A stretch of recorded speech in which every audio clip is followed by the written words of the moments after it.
echoing what you said, it'd be like this shock, like, what the hell? Like, don't we love each other? Right. Like, why would you be doing this to me a week out? The invites are gone out. My parents are flying over from Australia.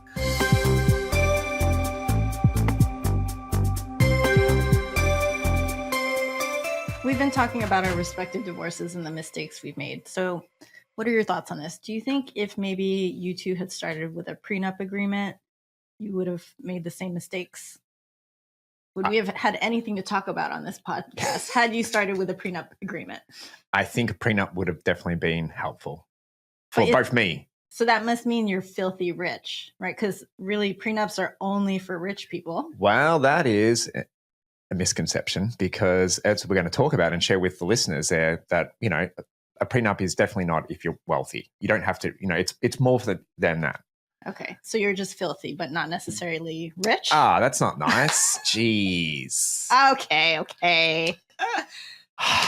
So today we're going to talk about prenuptial agreements, which is a financial protection for future relationships. I know that this is a divorce podcast, but we thought it might be interesting to talk about prenuptial agreements. We'll call it prenups going forward. Because, you know, once a person's got married once and they get divorced, they might get married again. Yeah. So how to protect yourself for that second marriage. Yeah. Or third or fifth. Or if you're, you know, looking at, you know, getting married. Yes. For some reason, and you're listening to a divorce podcast. Right. Listen up. Exactly. So there might be a listener. So we're gonna really talk about what is a prenup and understanding the purpose and benefits of having one. Yeah, and I think then we're going to kind of dig into a little bit, you know, more about, like, you know, what's actually in the agreement. You know, what are the financial protections that it's helping, you know, protect you for, and some of those key provisions. Yeah, key provisions to include. Yep. And then how to really discuss this potentially sensitive subject of having a prenup in your relationship openly and effectively with your partner before marriage. Yeah. Always over a steak dinner, probably. Yeah. Well, unless you're vegetarians. Yeah. So really the goal of this episode is, right. So I think most of our viewers are divorcing or recently divorced. So why are we talking about prenups? Some people want to get married again. Yeah. And we support that. But we want to make sure that you know that maybe if you go for round 2 or 3 or 4, that you can properly protect yourself. So in case you get divorced again, potentially you can make it an easier process. Yeah. Transparent process. Well, I think, if you ask a lot of divorced people probably haven't used a prenup. And if you ask them, would you have used one looking back now? I think most people would say yes. Yeah. So, actually, that gets us to the stat of the day. Hit me. All right. So prenuptial agreements have become more common, with a survey reporting that 15% of Americans who have been married or are engaged signed a prenup. So this is a big increase from 2010, where only 3% of the same people said the same thing. Yeah. That's a big increase. Yeah. Still a small percentage, but still a massive increase there. 5-time increase. Yeah. In addition, according to a poll conducted in May 2022 by the Harris Poll for the New Yorker, 4 in 10 U.S. adults, or 42%, support the use of prenups in theory. And 35% of those who are unmarried state that they're likely to sign a prenup agreement in the future. So I think the stigma around it is starting to go away, or like it's becoming more acceptable, an acceptable idea. Yeah. And which is good, because as we're going to talk about, it's not just really to be like greedy. I think it's more about being transparent. Yeah. It's actually bringing in, I would say, looking back, rear view mirror. I didn't have one, but rear view mirror, it's like a prenup and the things that you have to discuss around a prenup are things you should be doing anyway in a healthy marriage. Correct. Yeah. So let's get into it then. Yes. All right. So what is the purpose and, purpose and benefits of putting a prenup in place? Which, by the way, is a legal document. Yep. So make sure that if you think about this or do this, you find an attorney that specializes in prenups. Yeah.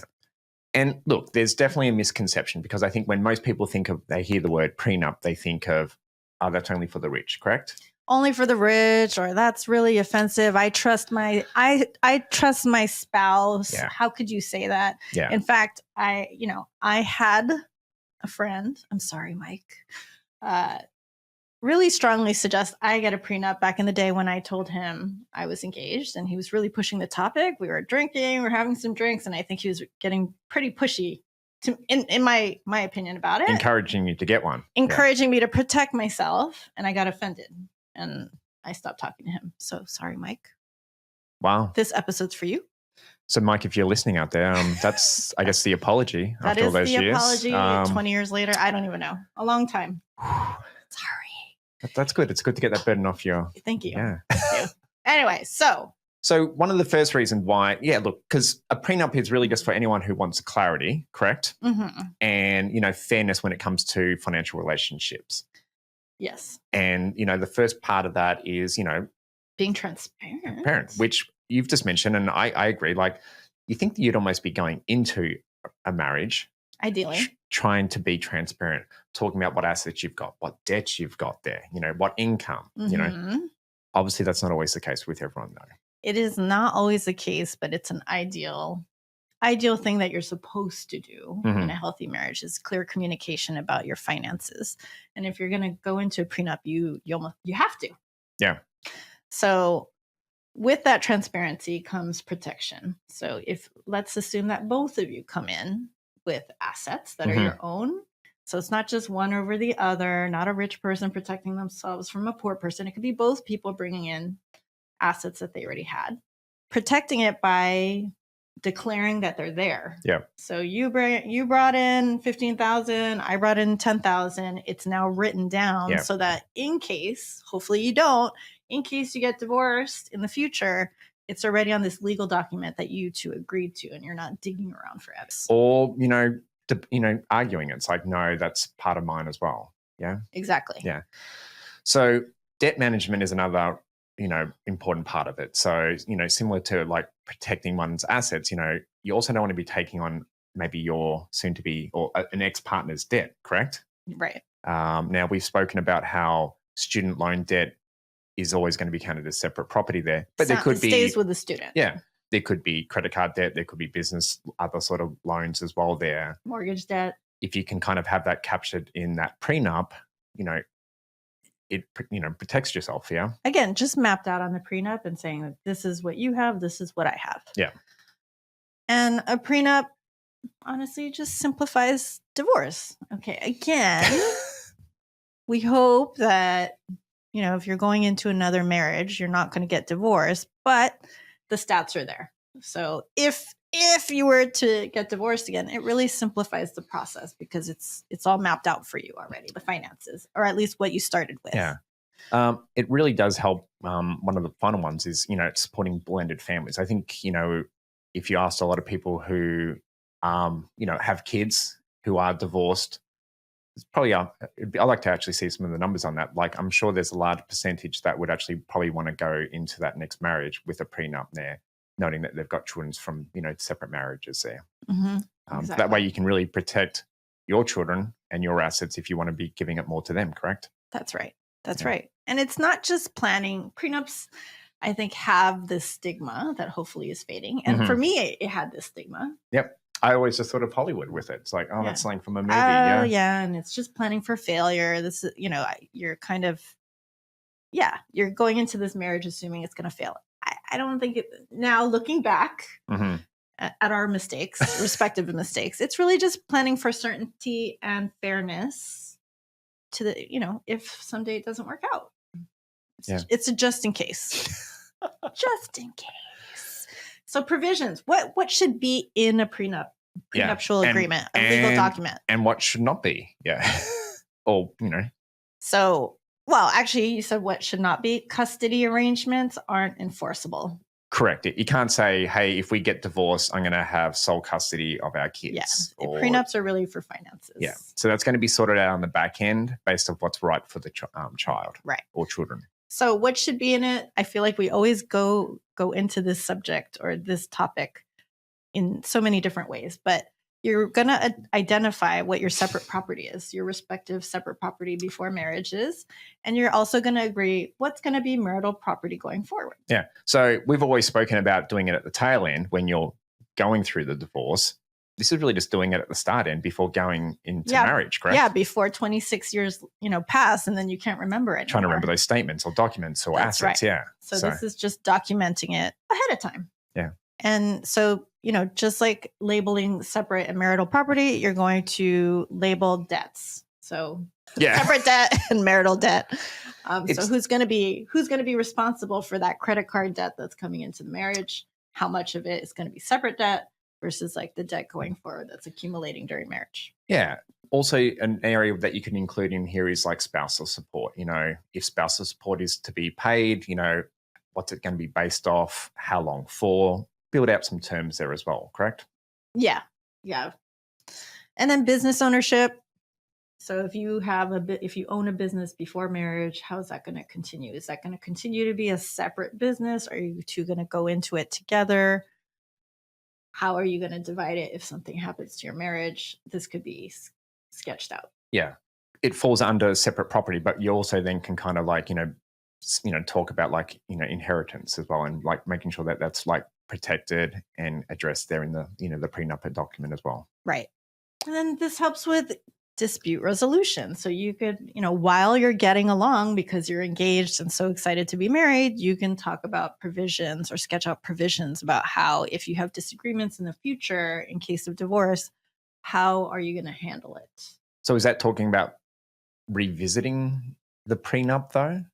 Well, just saying we agree that in the future, if we do go through divorce, we're going to try to do it, for example, amicably through mediation first, instead of attacking each other, going at it immediately, because we already have this prenup and it's already laid out. So hopefully we can go about it through, mediation, amicable mediation, for example.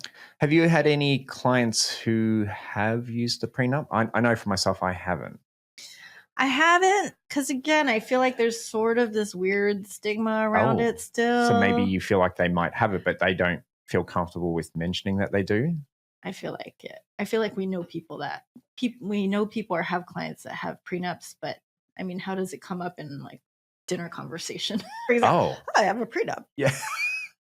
Right after religion and politics, I think. Right. Exactly.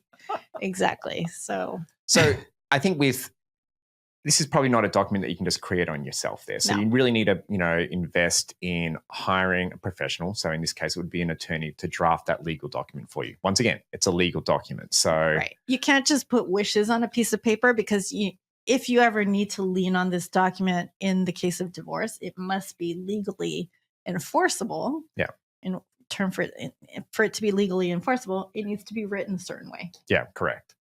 So this gets, I think, kind of onto the tricky part of the conversation, though, is how do you discuss it? And I think I've always liked the idea of it, but I've always thought, God damn, how do you bring it up to your partner that you're in this very, great part of your relationship there? It's like, when do you bring it up? I mean, the earlier the better. Yeah. So maybe not the week before the wedding. Probably not walking down the aisle. I see that on TV, right? Yeah. Like the reality shows, like, oh, why don't you just sign this? But we're getting married tomorrow. We'll just do it. No. So I think that, obviously starting early, and, that way both parties have time to process. They've also got time to negotiate. It is a negotiation too, in a way. And I think it's also important how you frame it. Positively. That's right. Prenups can be positive. I don't think the way of saying, I want to get a prenup so that I'm protecting my assets from you. Period. Yes. Yeah, that's right. Because not only the prenup, you're helping protect your assets, hopefully you can frame it that it's positive for both parties, the other party as well. Yeah. And look, again, what we were saying earlier, the conversations the information that you need to share in a prenup is stuff that you're supposed to be talking about anyway with your spouse, openly and transparently. Yeah, I think, and look, I would like to find out more about like if that someone had significant debt before getting into a marriage, then finding out on the tail end there. Exactly. And hey, it might mean that you don't get married. I don't know. Yeah, you just need to make sure. So a prenup is really protecting both parties. Yeah. Ideally, not just one. And be honest. I mean, honesty is another little pillar of a successful marriage. So why not be honest? Yeah, like why do you want to get a prenup? And I think it could be because you're on your second marriage. And I was devastated from losing all these assets in the first one. And I've got children, so I lost so much. I want to make sure that my children are taken care of. That's one of the reasons why. Yeah. I just want to make sure that we're both on the same page. Yeah. And why don't we map out what we're coming into this marriage with together? Yeah. And I think that's why you can also talk about that mutual benefit for them as well. Like if something did go wrong, here I am, we're each other going to take care of each other, and this is how, correct? And honestly, if let's say one parent is going to be a stay-at-home parent, that person could be protecting themselves in this prenup by saying, hey, if I'm going to give up my career to raise our future children, then that's a really good point. Yeah. You can include provisions in the prenup that if we get divorced, you're not going to all of a sudden forget that this is a decision we made together, and that I'm going to get some spousal support because we decided together that I'm going to give up my career for the kids. Yeah. So that's a way to really protect the parent that could be staying home, choosing to stay home, or has agreed to stay home for the children. I guess aside from the attorney, maybe bringing in a neutral third party to help discuss the details of the prenup. So let's say you as the couple have agreed in theory that you're gonna, prenup sounds like a good idea, but maybe the individual topics or provisions can get kind of sensitive to discuss. So maybe you bring in that neutral third party, whether it's the attorney or maybe a financial planner, to just talk through each of the things. Like, so that way they can say, okay, Jade, Joe, what are your assets? Can you list them out? Can we talk those through? Yeah. Or what are your debts? Let's talk it through. Yeah, there's definitely value to having that third person there, even just to you could kind of deflect a little bit on them then. Yeah. So, well, this is the numbers and this is the reason why. Yeah. So make it feel more practical than personal. Yeah. And emotional. So it's like, we're just going through, these motions to get this document created, instead of like, I'm protecting myself from you. I think it's, for me, when I think about it and, and look back with a little bit of regret in my situation, I think it really comes down to me, like how you frame it, and framing it in a positive way where it's for the benefit of both people. Yeah. It's not just that I'm trying to screw you over by doing this. I'm wanting to protect you too. Yeah. Yeah. And again, just having that open and honest conversation.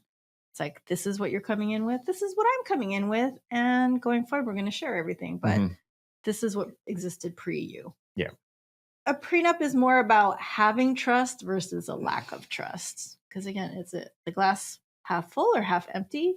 I think in this case, it's about half full. It's about building that trust and just making sure that both parties are on the same page financially before going into this relationship, or before locking in the relationship, I guess, because you're already in a relationship. Yeah. Yeah. Well, I hope so. Yeah, yes. That's right. Yes. First date. Let's talk about the prenup. No. Yeah. This is when you're about, thinking about getting married. End of first date. End of first date. Yes. Okay. It's time for the divorce, this or that. Yeah. What's the question, Jade? It is, would you rather choose to be on the receiving end of getting a prenup 1 week out from your wedding invites are already being sent out and being presented with a prenup, or for that first marriage? For that first marriage. I guess because we're asking each other. Yeah, that's right. That's a good point. Yes. Thank you for the clarity. Yeah. For that first marriage. Or would you rather, looking at your second marriage, whatever that is. Yeah, that's right. Being able to, have a prenup going into that second marriage, having been divorced. Yeah. Well, for my situation, although I would be sort of offended, I guess if my ex had brought up a prenup a week before, I would be pissed off, but in a way I would understand, just because of his family and I guess the assets they have. So I guess I would understand where it's coming from. And I guess just my personality being what it is, I would still heavily negotiate within that week or or not get married or delay the marriage. So I'll take it for the first one. All right, Because okay. I'd be willing to, I'd understand, I'd be pissed off and offended, but I think I understand why it would be brought up by him and his family. Mm-hmm. I'd answer it the same way, given the benefit of hindsight. Yes. Yeah. Oh, yes. So that would be the main one. Because then I would have protected myself.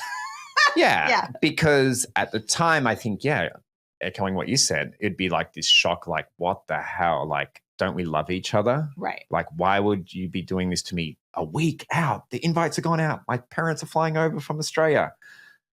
But I think once I would have had a chance to, chew on it, Mm-hmm. and it might have taken a while, I don't have a while. You only have a week. No, I think I still would have got married, Okay, right. Okay. Because it's like, oh, okay, well, that's, because it's not like, you don't have arguments in marriage, Yes. So, but I think it would have been for the best for everyone, because it would have been cleared it up right up from the door, like who's got what assets, what would happen in the event that, we did get divorced. Yeah. And maybe there would be no podcast right now because we'd have no mistakes. I'm kidding. That is a good question. There would have been other mistakes, but yes, then we would have no stories to tell. But hey, whatever.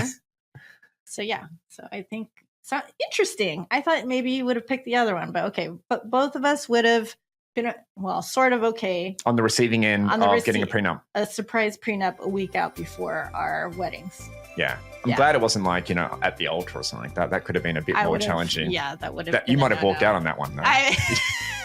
Don't you think? Yeah, I don't know. I'm not sure. All right, so I'm Joe. I'm Jade, and today we spoke about, prenuptial agreements and, talking about the financial protections for those future relationships there. On this topic, we spoke about, understanding the purpose and benefits of a prenup agreement. We also discussed different key provisions to include in prenups for your financial protection. And we also spoke about the importance of talking openly and honestly, about why you're wanting to get that prenup and how to do it. And keeping it positive. Yeah. So we'll see you in 2 weeks. Hopefully this was helpful. Yeah. Maybe a little funny. Who knows? Yeah. So, talk to you then. Bye. All right. Bye.